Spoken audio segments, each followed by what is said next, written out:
Well, it was an incredible turnaround for the Miami Heat. 19 games under 500 at one point. They fought all the way back to 41-41, but come up one game short of the postseason. I don't know if I've ever felt this way about a team before. I don't know if I've ever wanted something more for a team.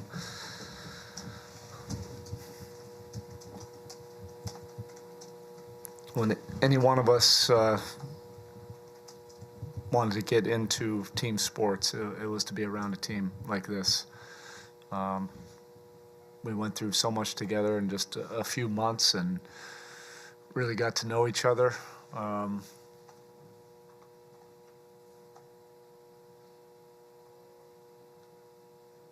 And through everything, we've made each other better. You know, it was such an honor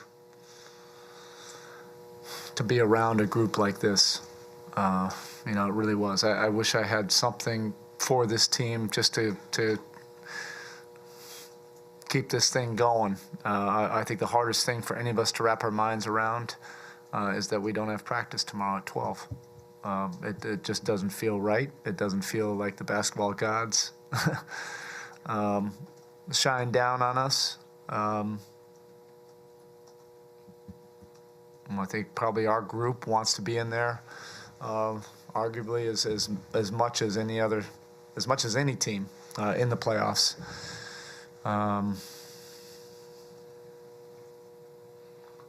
It's just an extremely tough thing to wrap our minds around right now. This was a great group, and everything that we went through together brought it out. This is the most vulnerable group I've been around, and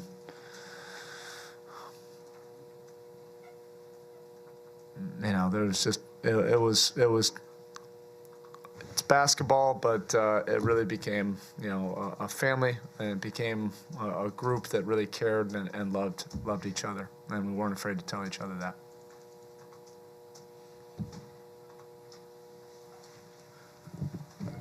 Eric, when was the point where 30-11, the second half of the season, best record by a team that was under 500 coming in, and this is the emotional cost of making this comeback but not reaching the promised land.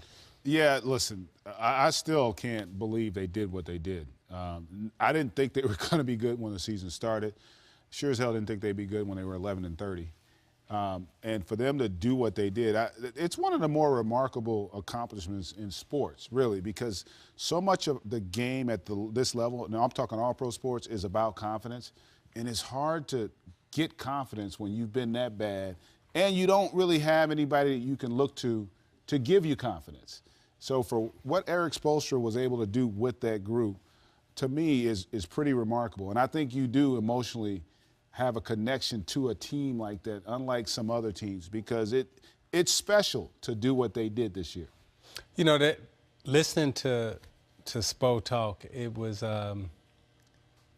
heartbreaking, it was authentic, and it was real. And you know, you don't like that they lost, but to me, seeing him this vulnerable, this hurt, you know, it's like he deeply cared. And that basketball team that they had, they deeply cared about winning. They deeply cared about each other.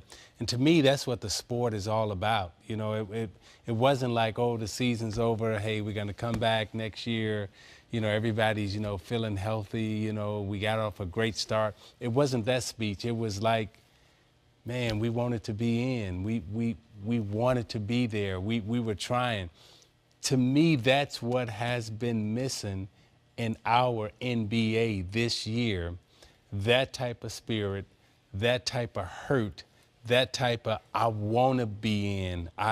We tried so hard to get in that we disappointed. Not, hey, we're going fishing tomorrow, we're off to Cancun and the season's over.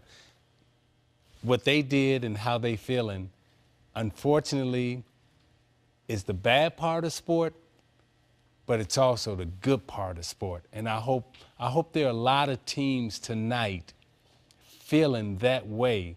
But I got the feeling there's only one team in the NBA that's losing a game tonight is feeling the way the Miami Heat's feeling. Well, and that's a shame. They were so close. There's so many teams that knew their fate already, obviously, that they were the only team that lost and was left out of the equation tonight. I correct that now. 30-11 is the best record in the second half of the season by a team to not make the postseason, because typically if you go 30-11, you're going to be in the playoffs. So what is the value of this in terms of momentum, if there is any? I don't know, moving forward for the Heat. You got guys who came together and played really well the second half. How does that translate moving forward? Well, first and foremost, they have a culture and an expectation to be a good team, and the rest of the league has one of them now in that light. Like, you know, when teams think about the Miami Heat, they're going to expect to play a good basketball team.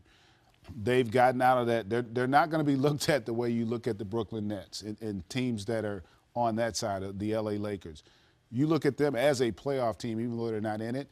And so that gives all those young players a lot of confidence going into the offseason. Like, you're more motivated to get better individually because of what they were able to accomplish this season. I think it also helps them in terms of free agency. Maybe not to get an A-list guy, but to get quality pieces to kind of complement what they have. There's a tremendous amount of positives. You always, you know, I look at a team like the Denver Nuggets very similarly. Like, they're going to feel good about the season they had, you know, because they came close, you know. And that's what you want. When you're a team on the outside looking in, you just want to feel like you're going in the right direction.